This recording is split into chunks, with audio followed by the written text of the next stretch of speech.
Howdy guys, IndyCooey70 here. Wanted to do a video today on kind of showing a little bit about what you can do with electricity. There's not a whole lot out there that I've seen on different people kind of doing what I'm going to do here. So hope that maybe by sharing this I can kind of help some folks out, because I've had a little bit of interest in,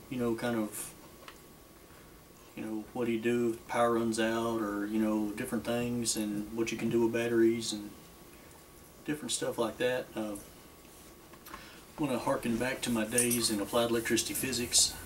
Thank you, Mr. Bombshot. I do remember some of this. And kind of show a little bit about what you can do.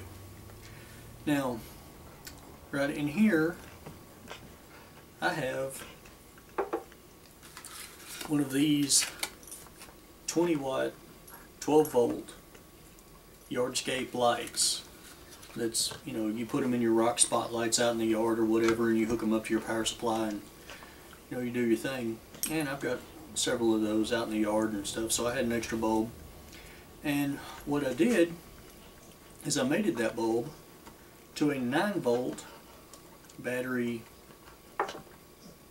just a connector here.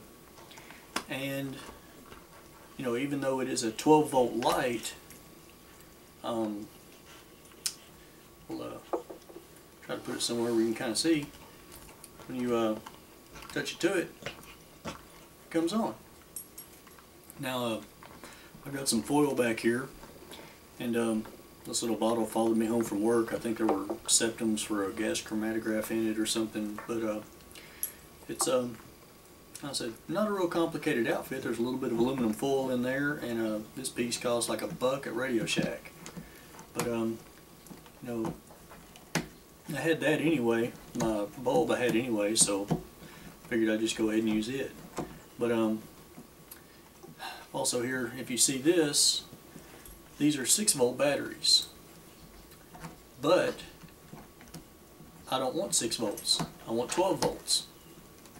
So what I've done is I've hooked the positive to the negative on these two batteries, which now these two, the positive and negative, one from each battery, is going to yield 12 volts.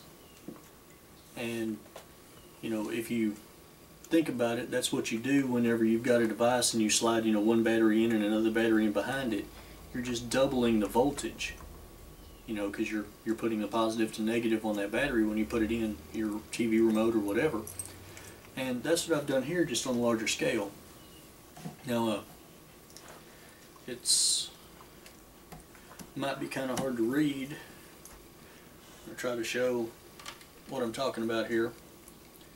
Maybe that's going to show up, I hope. I don't know. We'll see when I get back into my computer and find out what's going on there. But that should be showing about 12.8, because these batteries are about 6.4 apiece, because they're brand new. But so now I've got a 12 volt system here, which there's just a whole lot of stuff, automotive things and other stuff that do run on 12 volt. And these don't have the cold cranking amps or anything like that, but if you were having to run an automotive fan or a headlight or something like that out of a car or whatever to give yourself light, you can do it. Just a couple of batteries and a piece of coat hanger, or whatever you've got. Now, do you have to have 12 volts to run a 12 volt light? I just showed you, no, you don't. In fact, we have 4 1.5 volt batteries in here, and that comes out to 6 volts. And if you take your 6 volts and you hook them over here, let me see, I'm trying to do this without causing any sparks and setting off smoke detector. But yeah, that'll come on and go with 6 volts. Will it run as long, or will it run as bright? No, but it will run. And a lot of your kids' toys, stuff like that, are going to have these in there.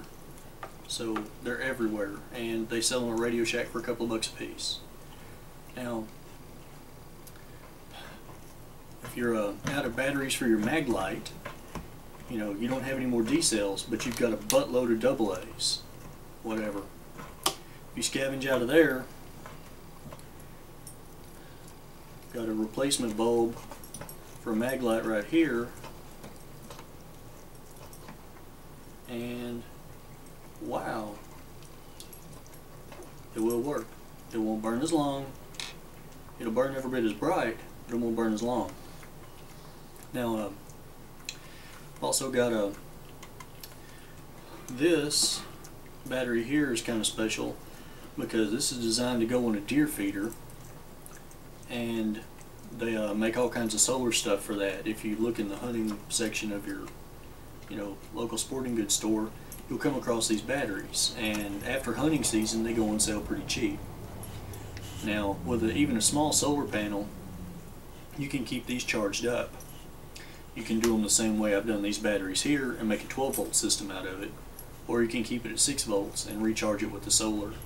And they're designed to run, you know, pretty long battery life on here. I think this one is supposed to be 4.5 amp hours, 20-hour battery. You know, those are great. And if you can get, you know, a few of these put back, that's really good, because you can also, with a 12-volt battery charger, once you hook it up like this, you can hook your 12-volt battery charger up and it will charge your batteries. If you get a battery tender, which is a trickle charger, you can keep your whole setup charged up as long as there's, you know, household AC current. But you can also do it on the solar chargers that are set up for 12 volt if you hook them up something similar to this. So there's a whole lot of stuff you can do with just regular household stuff. I said these, you know, hey, you can put your whole battery and everything inside here, screw the cap down, and, you know, you've got a lantern that, you know, you can set up somewhere, and it's waterproof, and it puts out quite a bit of light, you know. And that's just off these, you know, bulbs they've got at Home Depot or Lowe's or any place like that. They're just for outside stuff. They've even got them at Walmart. They're pretty cheap.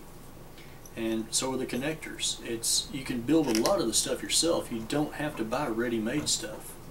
So, I said I'm trying to kind of debunk some of the mystifying stuff about electricity and what all goes on, explain a little bit about how it works here, because there's just not a lot out there on it. You know, people think, well, I don't have any, you know, D batteries, we're screwed.